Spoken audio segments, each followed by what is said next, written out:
कहानी की शुरुआत होती है साल 1617 में। हम जापान में हांजो नाम के एक निंजा को देखते हैं। हांजो अपने क्लैन के साथ एक छोटे और शांत गांव में रहता है। उसका परिवार और उसका क्लैन एक सादी सुकून भरी जिंदगी जी रहा था। एक दिन हांजो पानी लेने के लिए कुएं पर गया। जब हांजो घर पर नहीं था तभी अचानक एक खतरनाक आदमी बीहान घर में घुस आया। वो अंदर आया और क्लैन के लोगों को मारना शुरू कर दिया। घर के अंदर अफरा तफरी मच गई। हांजो की पत्नी तुरंत हालात समझ गई। उसने जल्दी से अपने छोटे बेटे को फर्श के नीचे छुपा दिया ताकि उसकी जान बच सके। अपने दूसरे बेटे का हाथ पकड़कर उसने घर से भागने की कोशिश की, लेकिन दरवाजे पर बीहान खड़ा था और उसने उनका रास्ता रोक दिया। बीहान ने उनसे पूछा कि हांजो कहाँ है, लेकिन हांजो की पत्नी और बेटे ने कुछ नहीं कहा। उन्होंने हांजो की लोकेशन बताने से मना कर दिया। तब बीहान ने अपनी डरावनी शक्ति का इस्तेमाल किया। उसके हाथों पर बर्फ की एक तेज धार बन गई। इसी वक्त दूर से हांजो ने अपनी पत्नी की चीख सुनी।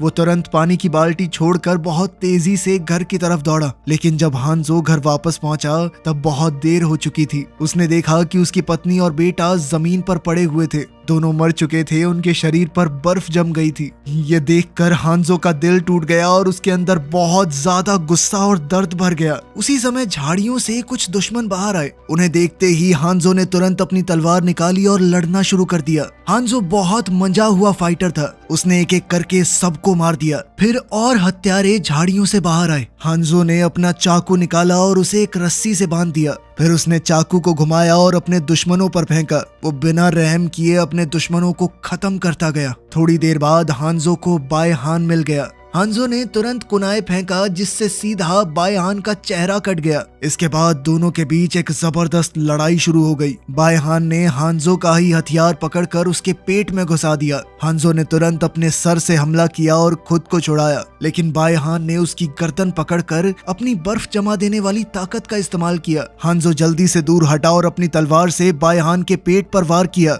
लेकिन बाएहान भी पीछे नहीं हटा। उसने हांजो का सर पकड़कर एक पत्थर पर जोर से दे मारा, लेकिन हांजो भी रुका नहीं। वो लड़ता रहा। आखिर में बाएहान ने हांजो को जोर से फेंका और वो एक पेड़ से जा टकराया। फिर बाएहान ने छुरा उठाकर हांजो के कंधे में घुसा दिया, जिसके बाद वो बेहोश हो गया और बाएहान वहां से चला गया। कुछ देर बाद हांजो को एक बच्चे के रोने की आवाज सुनाई दी। उसने धीरे धीरे जमीन पर रेंगते हुए घर तक बढ़ने की कोशिश की, लेकिन उसका शरीर बहुत कमजोर हो गया था। उसने रास्ते में ही दम तोड़ दिया। उसकी बाजू पर एक ड्रैगन का निशान था। उस निशान से अचानक आग निकली और उस आग ने हांजो के शरीर को जला दिया। उसका शरीर बिना किसी निशान के गायब हो गया।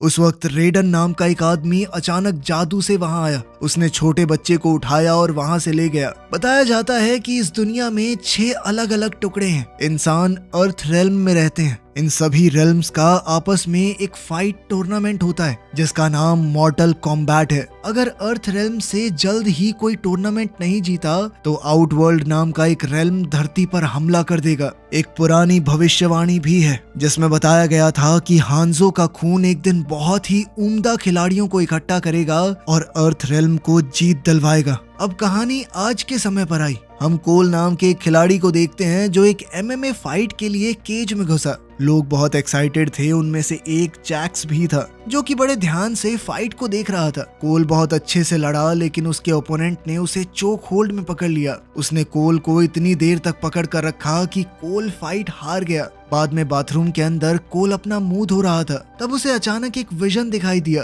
कोल ने सोचा कि ये सब शायद उसके घायल होने की वजह से हुआ। फिर वो अपनी बेटी एमिली को ढूंढने गया। जब जैक्स उसके पास आया तो जैक्स ने ध्यान दिया कि कोल की छाती पर एक ड्रैगन वाला निशान है। कोल ने बताया कि ये तो बस एक अजीब सा बर्थ मार्क है मेरे शरीर पे। अब हम आउटवर्ल्ड नाम की उस जगह को देखते हैं। बाएहान को अब सब जीरो के नाम से जाना जा रहा था। उसका मास्टर शैंग सुंग भविष्यवाणी को लेकर टेंशन में था। इसीलिए उसने सब जीरो को ऑर्डर दिया कि अर्थ रेल्म में जाकर वहां के फाइटर्स को टूर्नामेंट से पहले ही मार दो। शाम को कोल अपनी पत्नी एलिसन और बेटी एमिली के साथ डिनर करने गया। दूर से जैक्स उन पर नजर रखे हुए था। अचानक गर्मी के मौसम में बर्फ गिरने लगी। टेबल और खिड़कियों पर बर्फ जमने लगी। बाजार के बीच में सब जीरो दिखाई दिया। जब उसने अपनी बर्फ वाली शक्तियों से लोगों पर हमला किया तो लोग डर के मारे भागने और छुपने लगे। जैक्स ने तुरंत कोल और उसके परिवार को गाड़ी में बैठाया और वहाँ से भागने लगा। इसी दौरान जैक्स ने उसे निशान दिखाते हुए कहा कि ये कोई बर्थ मार्क नहीं है, ये साइन है कि तुम्हें अर्थ रेल्म का चैंपियन बनने के लिए चुना गया है। थोड़ा आगे जाकर गाड़ी जैसे ही मुड़ी तो उन्होंने देखा कि सब जीरो जमीन को फ्रीज कर रहा था। जैक्स अब गाड़ी से उतरकर डिग्गी से अपना हथियार लेने लगा और कोल से कहा कि अपने परिवार के साथ भाग जाओ। उसने कोल को एक एड्रेस दिया और बताया कि वहाँ पर सोनिया मिलेगी तुम्हें। सब जीरो अब एक बिल्डिंग में छुप गया। बिल्डिंग के अंदर दीवारों और सीढ़ियों पर बर्फ जम गई थी। ऊपरी फ्लोर पर सब जीरो ने पीछे से जैक्स पर हमला किया। जैक्स ने अपनी बंदूक से फायर करने की कोशिश की, लेकिन सब जीरो ने बंदूक को ही जमाकर तोड़ डाला।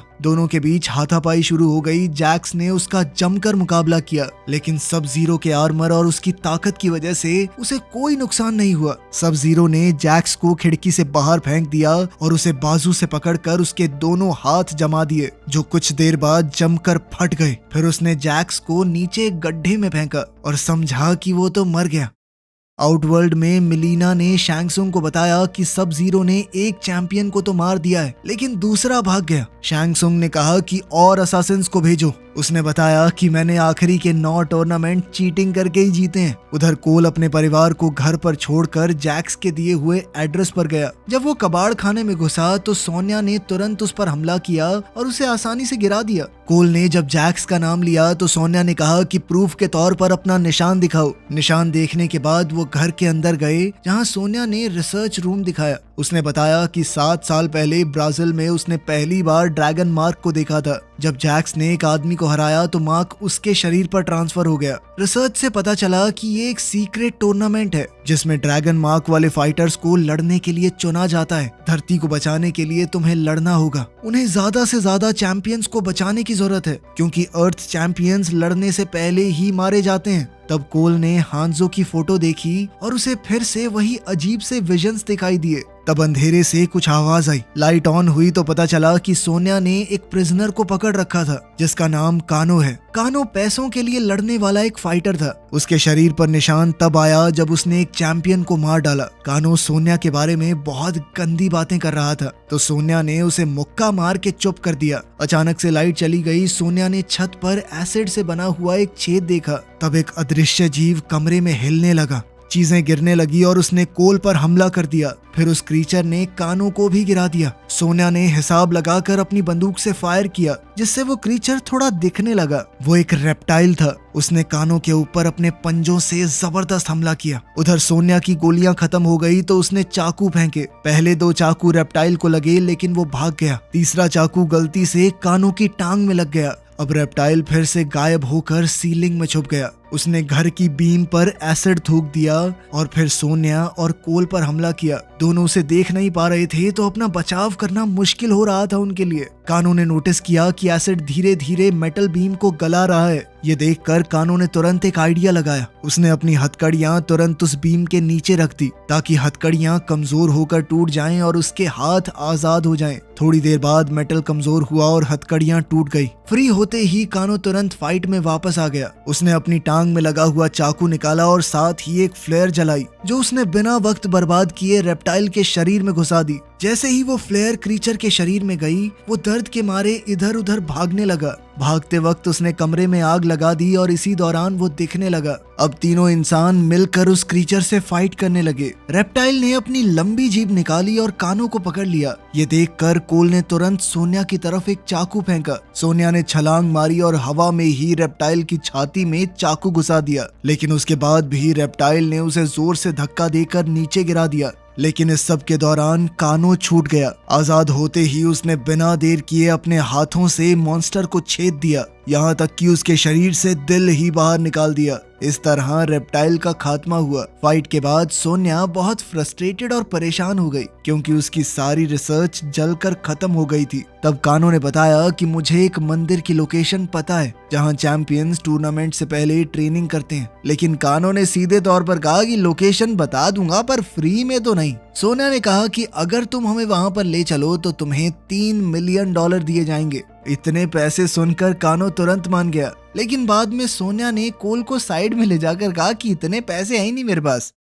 अगले दिन कानो का एक दोस्त प्लेन में उन्हें टेम्पल तक ले जा रहा था। फ्लाइट के दौरान कोल को बार बार अजीब अजीब सपने और विजन्स आते रहे। जब प्लेन रेगिस्तान के ऊपर पहुंचा तो सब लोगों ने पैराशूट का इस्तेमाल करके जंप लगा दी। अब उन्हें बाकी का रास्ता चल कर तय करना था। चलते वक्त कानू लगातार बदतमीजी कर रहा था। वो सोनिया को चिढ़ाने लगा कि जलती है ना तू मुझसे, कि मेरे पास मार्क है और तेरे पास नहीं। बाद में ये बकवास एक छोटी लड़ाई में बदल गई। सोनिया ने सिर्फ कुछ ही सेकंडों में कानो को आसानी से हरा दिया और दिखा दिया कि मार्क हो ना हो वो उससे ज्यादा ताकतवर है। कानो ने गुस्से में कहा कि अगर हिम्मत है तो मार मुझे, लेकिन सोनिया ने उसे मारने से मना कर दिया। बहुत देर तक चलने के बाद ग्रुप को लियू कैंग मिला। कानो ने उसका मजाक उड़ाया तो लियू कैंग ने तुरंत उस पर आग से हमला किया। फिर उस आदमी ने अपने बारे में बताया। दरअसल वो भी चैंपियंस में से एक था। उसने उन्हें मंदिर तक ले जाने के लिए हाँ कर दी। ग्रुप ने कुछ और किलोमीटर चलने के बाद पहाड़ों में छुपे हुए टनल्स देखे। लियू कैंग ने बताया कि इस जगह पर पहले एक जाना माना मंदिर हुआ करता था। फिर उसने अपनी ताकत से खुफिया दरवाजा खोल दिया।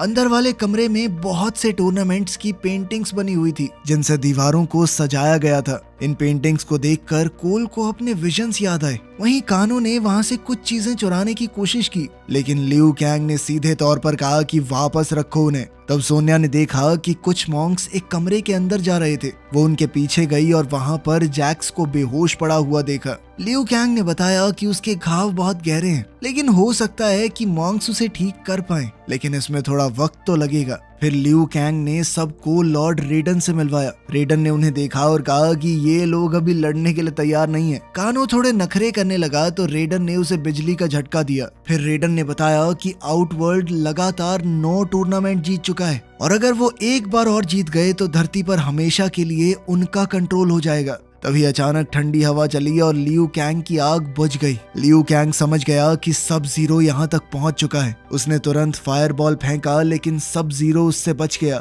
और अपने बर्फीले हमले से उसने लियू कैंग को पीछे गिरा दिया। जब सब जीरो अपने बर्फ से बने हुए भाले से लियू कैंग को मारने वाला था, तभी अचानक उसे बचाने लोहे की हैट आई। यह हथियार कुंग लाओ का है जो अपने दोस्त की मदद करने आया था। तब शैंग सुंग और मिलीना भी वहां पहुंच गए, लेकिन रेडन तुरंत टेलीपोर्ट होकर उनके सामने आ गया और बिजली की ताकत से उन्हें रोक दिया। इससे एक एनर्जी फील्ड बन गई जिस वजह से दुश्मनों को वहां से जाना पड़ा। बाद में कोल और कानो को एक एरिना में ले जाया गया। वहां वो अपनी ताकतों को जगा सकते हैं, लेकिन सोनिया को वहां जाने की इजाजत नहीं थी क्योंकि उसके पास वो खास निशान नहीं था। सोनिया जैक्स को देखने गई, तब जैक्स होश में आया और देखा कि उसे नकली मैकेनिकल हाथ मिल गए हैं। एरिना में कोल ने कुंग लाओ के साथ ट्रेनिंग की और काफी देर तक उसका सामना करता रहा, लेकिन जब कुंग लाओ ने अपने हाथ हथियार की तरह इस्तेमाल किए तो कुछ ही मूव्स में कोल को गिरा दिया। फिर कानो ने लियू कैंग से फाइट की, लेकिन वो भी कुछ ही सेकंडों में हार गया। लियू कैंग ने कोल के घाव स्टिचेस और आग से ठीक किए और उसे बताया कि रेडन ने उसे कैसे ढूंढा था, उसकी आग वाली ताकत कैसे जागी। उसने कोल से कहा कि सबसे पहले ये जानो कि तुम्हारी लड़ने की वजह क्या है। दिन भर कोल ट्रेनिंग करता रहा और वो बार बार हारा। जैक्स भी अपने नए हाथों के साथ ट्रेनिंग करने लगा, लेकिन अभी वो कमजोर हैं। डिनर के वक्त कानो हमेशा की तरह सबका मजाक उड़ाने लगा, जिससे कुंग लाओ और लियू कैंग का माथा ठनक गया। उन्होंने कानो से कहा कि तू बोलता बहुत है, लेकिन लड़ते वक्त क्या हो जाता तुझे, हाँ? ये सुनकर कानो गुस्से में चीखने लगा। उसकी आंखें चमकने लगी। अचानक उसकी आंखों से लेजर निकला, लेकिन कुंग लाओ ने अपनी टोपी से उसका वार हटा दिया और लेजर सीधा दीवार पर जा लगी। अब सबको समझ आ गया कि कानो की ताकत क्या है। अगले दिन कोल ने कानो के साथ ट्रेनिंग की। कानो खुशी खुशी उसे बार बार पीटने लगा। लियू कैंग चाहता था कि दर्द से कोल की ताकत जाग जाए, लेकिन ऐसा कुछ भी नहीं हुआ। बाद में कोल ने रेडन से अपने मार्क के बारे में पूछा, क्योंकि उसे किसी को हरा के ये नहीं मिला, ये तो उसके शरीर पे जन्म से है। रेडन ने बताया कि तुम हांजो के बेटे हो। उसने बताया कि सब जीरो ने उसके पिता हांजो और उसके पूरे क्लैन के साथ क्या किया था। हांजो के मरने के बाद वो दूसरे रेल्म में चला गया, जहाँ वो बदला लेने के लिए भटक रहा है। बचपन में रेडन ने ही वहाँ जाकर उसे बचाया था। रेडन को लगा कि कोल अभी ज्यादा ताकतवर नहीं है, इसीलिए उसने पोर्टल खोला और उसे उसके परिवार के पास भेज दिया। उसी वक्त शैंग सुंग और फाइटर्स जमा कर रहा था। वो किसी भी हालत में रेडन के बैरियर को तोड़कर अंदर घुसना चाहता था। कबाल, जिसका कानो से पुराना झगड़ा है, उसने एक प्लान बनाया। थोड़ी देर बाद कबाल ने बैरियर के बाहर आकर कानो को चढ़ाया और पैसों का लालच दिया, जिसके बाद कानो ने एनर्जी शील्ड के डिवाइस पर लेजर चला दी। इससे जबरदस्त धमाका हुआ और बैरियर टूट गया।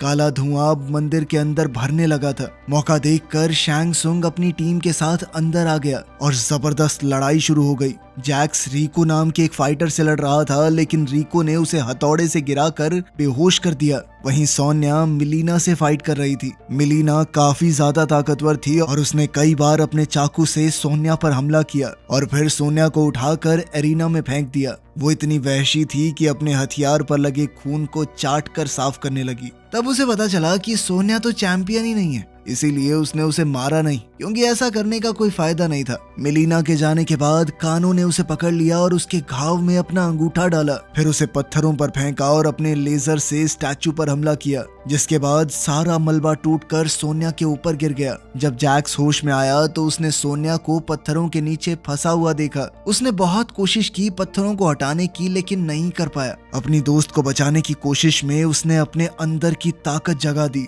अब उसके मैकेनिकल आर्म्स और ज्यादा एडवांस बन गए। उसने बड़ी आसानी से वो भारी मलबा हटा दिया बिना ज्यादा मेहनत किए। दूसरी तरफ लियू कैंग सीधा कबाल के पीछे चला गया, लेकिन उसके फायर बॉल्स जल्दी ही ब्लॉक हो गए। कबाल तुरंत उस पर झपट पड़ा और फाइट को जारी रखा और दिखाया कि वो बहुत ज्यादा तेज है। उसी वक्त कुंग लाओ ने अपनी हैट शैंग सुंग की तरफ फेंक दी, लेकिन शैंग सुंग आसानी से उसके वार से बच गया। उसने कहा कि मैं किसी छोटे सोल्जर से फाइट नहीं करूंगा, इसीलिए उसने नितारा को बुला लिया। नितारा चीखती हुई अंधेरे में उड़ती हुई आई। कुंग लाओ ने अपनी आंखें बंद कर ली और ध्यान लगाया। जब नतारा पीछे से हमला करने आई तो कुंग लाओ ने उसकी आवाज सुन ली और तुरंत साइड हो गया। फिर वो उसके पीछे कूद गया। कुंग लाओ ने अपनी हैट को कंट्रोल किया और उसे जमीन पर गिराकर घुमाने लगा। फिर उसने नितारा को जोर से नीचे धक्का दिया। नितारा सीधी उस घूमती हुई हैट पर जा गिरी और उसका पूरा शरीर बीच से 2 हिस्सों में कट गया।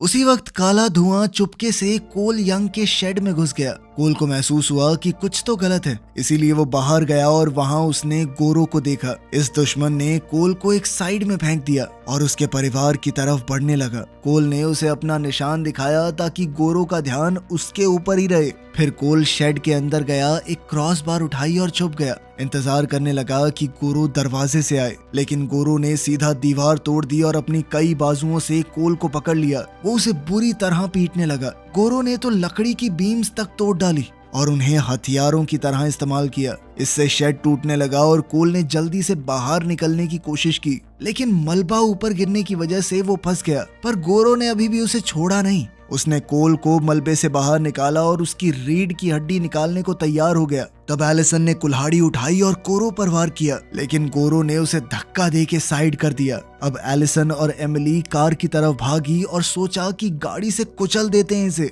लेकिन गोरो ने अपनी ताकत से गाड़ी को ही रोक लिया। उसने कार की छत तोड़ दी और दरवाजा फाड़ दिया। फिर एलिसन को बाहर खींचा। कोल अपने परिवार को बचाने के लिए बहुत परेशान हो गया और उसकी आंखें चमकने लगी। उसकी ताकत आखिरकार जाग गई और उसके शरीर में गोल्डन आर्मर आ गया। वो गोरो की तरफ भागा। गोरो ने कार का दरवाजा उस पर मारा, लेकिन आर्मर ने उसका वार एब्जॉर्ब कर लिया और कोल को जरा सा भी दर्द नहीं हुआ। अपनी नई ताकत से कोल ने गोरो को पकड़ा और उसकी 4 बाहों में से एक तोड़ दी, पर गोरो ने कुछ ही सेकंडों में उसे वापस जोड़ लिया और अपने सभी हाथों से कोल को मुक्के मारने लगा। तब एमिली चीख कर बोल पड़ी कि अपना अपर कट मारो कोल, अपर कट। कोल ने जैसे ही अपर कट मारा, गोरो हिल गया। अगली बार जब गोरो हमला करने आया, कोल का आर्मर चमका और 2 नए हथियार दिखाई दिए। अब लड़ाई चलती रही और कोल ने गोरो का एक हाथ काट दिया। फिर उसने उसका पेट भी काट डाला और आखिरकार आंख में चाकू घुसाकर उसे मार दिया। मंदिर में रेडन को कोल की ताकत का एहसास हो गया और उसने पोर्टल खोला ताकि कोल को वापस ला सके।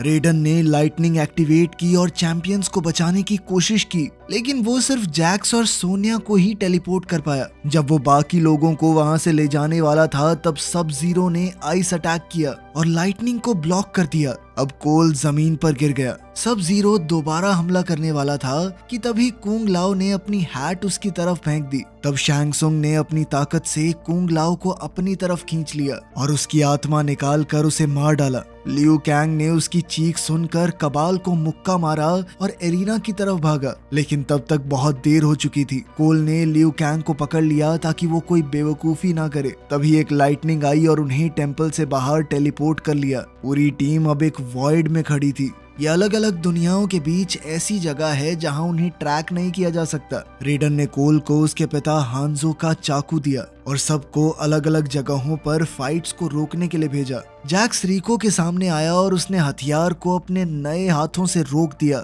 हथौड़ा तोड़ने के बाद जैक्स ने उसको बार बार मुक्के मारे और उसके सर को दोनों हाथों के बीच मसल कर रख दिया।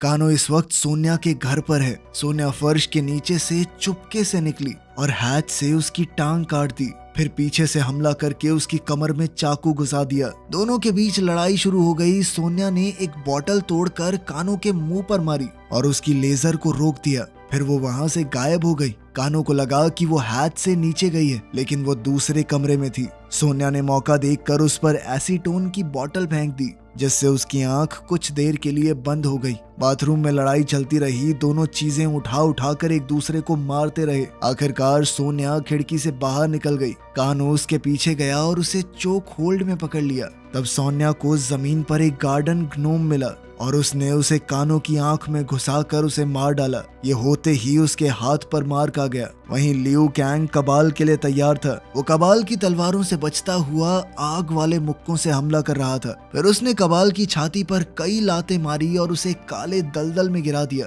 फिर लियू कैंग ने अपनी ताकत से एक आग उगलते ड्रैगन को बुलाया, जिसने कबाल को जलाकर राख कर दिया। वहीं कोल की फाइट मिलीना से चल रही थी। मिलीना अपने पोर्टल्स की मदद से उस पर वार कर रही थी। अब मिलीना गरजने लगी और उसका चेहरा फट गया, जिसमें से एक बड़ा मुंह और बहुत सारे दांत दिखने लगे। जब उसने कोल को काटने की कोशिश की तो कोल ने अपने हथियार से उसका मुंह ब्लॉक कर दिया। तब सोनिया आई और अपनी नई ताकत से प्लाज्मा बीम शूट की, जिससे मिलीना के पेट में छेद हो गया और वो तुरंत मर गई। कोल के घर पर सब जीरो दरवाजे के बाहर है। फिर वो कोल के सामने आया और एमिली का ब्रेसलेट दिखाया, साथ ही उसे जमा कर अपने हाथ से तोड़ दिया। गुस्से में कोल उसके पीछे धुएं में चला गया और अपने जिम में टेलीपोर्ट हुआ, जहां बर्फ ने उसके परिवार को बंदी बना रखा था। सब जीरो ने हमला किया और एक और लड़ाई शुरू हो गई। बर्फ से कोल के हथियार जम गए और वो निहत्था हो गया। कुछ मुक्कों के बाद सब जीरो ने उसके कवच को भी जमाने की कोशिश की। कोल ने अपने पिता का वो चाकू निकाल कर हमला किया,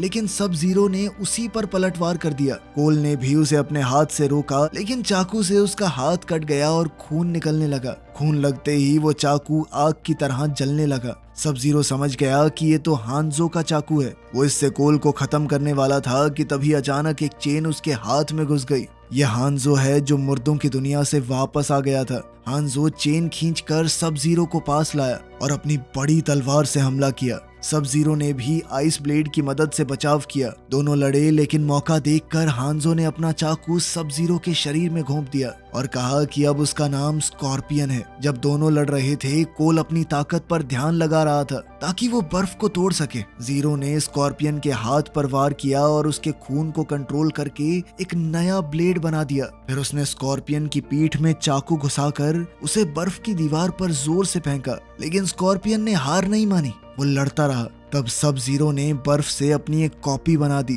ताकि वो स्कॉर्पियन के हमले को रोक सके। लड़ते लड़ते दोनों आदमी कोल के पास जा गिरे। कोल को भी अपने परिवार को कुछ देर के लिए छोड़कर लड़ाई में शामिल होना पड़ा। अब स्कॉर्पियन और कोल मिलकर लड़ने लगे, लेकिन फिर भी मौका देखकर सब जीरो ने स्कॉर्पियन के पैर को बर्फ से जमा दिया। अपने पूरे परिवार और क्लैन की मौत को याद करते हुए स्कॉर्पियन ने अपने अंदर आग जलाई। इस आग ने उसके पैर को आजाद कर दिया और कोल के परिवार को भी बचा लिया। फिर स्कॉर्पियन और कोल फिर से एक साथ हमला करने लगे। दोनों ने आराम से सब जीरो को छेद दिया और उसे बहुत मारा। जब सब जीरो घुटनों पर आ गया, तब स्कॉर्पियन ने अपनी आग भरी सांस से उसे जलाकर राख कर दिया। इसके बाद स्कॉर्पियन ने कोल से कहा कि अपने वंश का ध्यान रखना। फिर वो आग के घूमते हुए बवंडर में गायब हो गया। कोल अपने परिवार के साथ सुरक्षित था और बाकी टीम भी वहीं आ गई। अचानक शैंग सुंग वहां आया और सब जीरो के शरीर को उठा लिया। उसने बदला लेने का वादा किया और रेडन के हमला करने से पहले ही गायब हो गया। वीडियो पसंद आई तो लाइक कर देना, चैनल को सब्सक्राइब कर लेना। मिलते हैं अगली वीडियो में।